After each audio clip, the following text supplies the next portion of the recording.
ఇగో first మీకు ఒకటి చూపిస్తా. సోషల్ మీడియాలో పెద్ద ఎత్తున వైరల్ అవుతా ఉంది.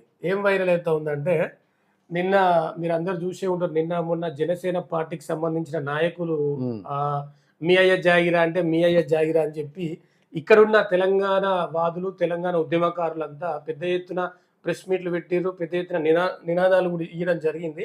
ఈ నేపథ్యంలో ఏమైతా ఉంది ఈ తెలంగాణ ఉద్యమం అంతా, పవన్ కళ్యాణ్ రెచ్చగొట్టి పవన్ కళ్యాణ్ తెలంగాణకు వచ్చి ఓ సభ పెట్టుకుంటాడు అని చెప్పి ఇదంతా ఎందుకు చేసిరంటే, బండి భగీరథ్ ఎవరైతే బండి సంజయ్ కొడుకున్నాడో ఆ బండి భగీరథ్ కొడుకు ఇష్యూను డైవర్ట్ చేసేందుకు అని చెప్పి సోషల్ మీడియాలో పెద్ద ఎత్తున ఇదేంటి ఇది తన కొడుకు ఇష్యూని పక్కదారి Telangana spirit of Telangana spirit of Telangana అనే పేజీలో తన కొడుకు ఇష్యూని పక్కదారి పట్టించడానికే బండి సంజయ్ లీక్ చేసినట్లుంది. ఇది ఏది ఈ తెలంగాణ వాదం తీసుకొచ్చింది ఈ జనసేన పార్టీ నాయకులు, ఈ పవన్ కళ్యాణ్, ఇదంతా ఒక దుమ్ము దుమారం రేపుతున్నటువంటి ఇష్యూ. ఎంత సోషల్ మీడియాలో చూడండి ఎట్లా తిడతారో, అంత సోషల్ మీడియాలో విపరీతంగా అయినా ట్రోల్ జరుగుతా ఉంది. ఇక చూడండి, వీడు జన సైనికుడు అంట, వీడు జన సైనికుడు అంట, నేరుగా తెలంగాణ సీఎం నే బెదిరిస్తున్నాడు. కానీ ఇప్పటి వరకు వీడి మీద చర్యలు లేవు. వీడు అవమానించింది రేవంత్ రెడ్డిని కాదు, తెలంగాణ సీఎం కుర్చీని. అంతే కదా.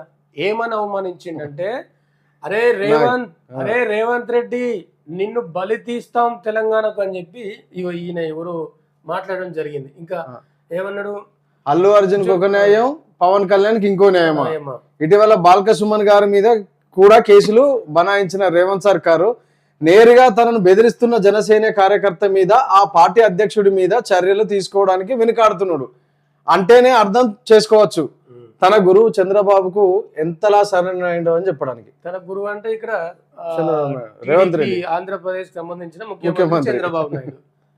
ఇట్లా రాసుకొస్తా ఉన్నారు. వాస్తవానికి బాల్క సుమన్ మీద మొన్న ఏది రైలు పట్టాలు కోసేయండి, ఆఫీసు మొత్తం తగలబెట్టేయండి అని చెప్పి మాట్లాడిన మాటలకు కేసులు పెట్టారు. ఈ కేసులే కాదు, వాస్తవానికి కాంగ్రెస్ ప్రభుత్వం ఏం చేస్తుందంటే, ఎక్స్లా ఒక పోస్టుని రీపోస్ట్ చేస్తేనే కేసులు పెడతా ఉందండి ప్రభుత్వం. ఒక పోస్ట్ ని అంత దారుణంగా ఉంది కాంగ్రెస్. ఇప్పుడు దీన్ని ఎట్లా చూడొచ్చు మరి? ఇన్ని మాటలు పెద్ద వాక్యాలండి. ఇంత ఏమన్నాడంటే,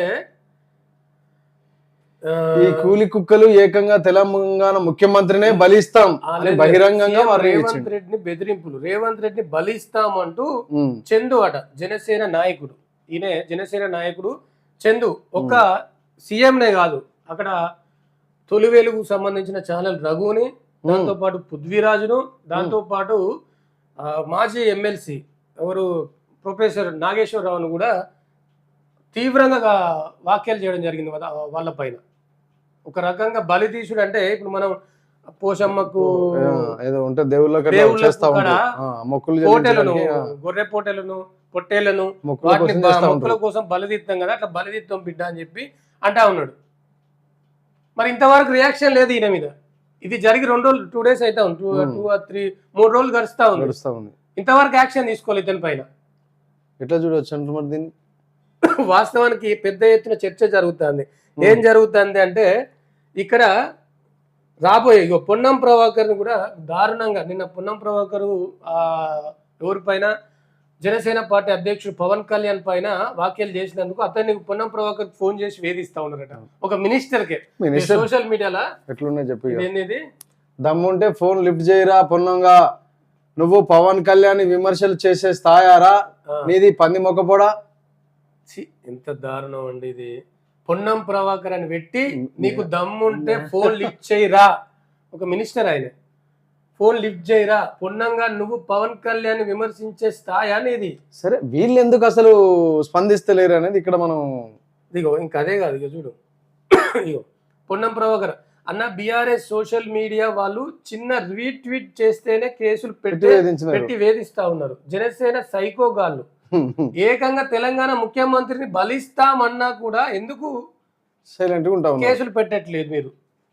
ఈయన ఎవరు, సాయి కిరణ్ రావు అట, బీఆర్ఎస్. చాలా మంది ఇట్లా పెడతా ఉన్నారు. ఇది పెద్ద ఎత్తున వైరల్ అవుతా ఉంది. ఏది, తెలంగాణలో టీడీపీ, జనసేన అండ్ బీజేపీ ఈ ముగ్గురు కలిసి కూటమిగా ఏర్పడి పోటీ చేయబోతా ఉన్నారు అని చెప్పి తెలుస్తా ఉంది. ఏం చేస్తా ఉన్నారు, ప్రమాణం చెప్తారా?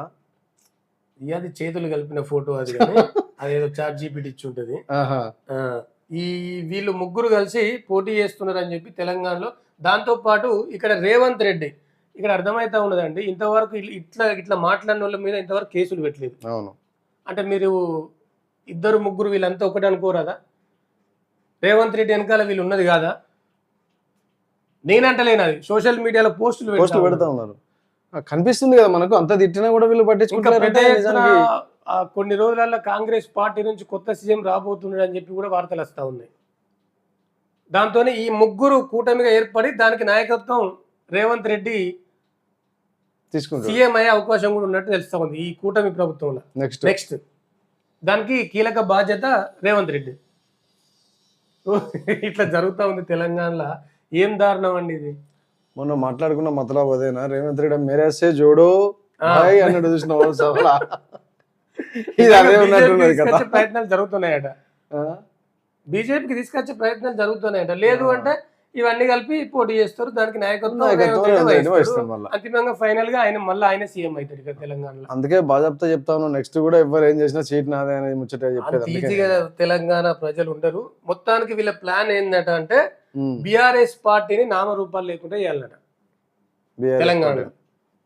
వీళ్ళ ప్లాన్ అది, బీఆర్ఎస్ పార్టీని ఖతం చేయడం కోసం ఇవన్నీ జరుగుతూ ఉన్నాయి. నాకు తెలిసి మళ్ళీ బీజేపీ రాదు ఇక్కడ, కాంగ్రెస్ ఇంక 20 ఏళ్ళ దాకా రాదు, ఇక కాంగ్రెస్ రాదు. దాంతో పాటు ఇంకా జనసేనకి ఏం రాదు. కానీ మళ్ళీ గెలిచేది అంతిమంగా బీఆర్ఎస్ పార్టీ, మళ్ళీ సీఎం కేసీఆర్ అవుతాడు. ఇది రాసి పెట్టుకోరు. ఇక మీరు ఏం చేసినా కేసీఆర్ ఆపలేదు. అంతే. నిజంగా నిన్నగాక మొన్న కేటీఆర్ ఏమో అంటా ఉన్నాడు, నువ్వు సినిమాలల్లో ఓజీ ఎట్లనో మాకు తెలంగాణకు కేసీఆర్ ఓజీ లాంటాడు, నువ్వు ఏం చేసినా ఆపలేవని కేటీఆర్. సో ఫైనల్ గా అది జరగబోతా ఉంది. ఏం కుట్రలు కుతంత్రాలు చేసినా కూడా ఫైనల్ గా బీఆర్ఎస్ అధికారంలోకి రాబోతా ఉంది.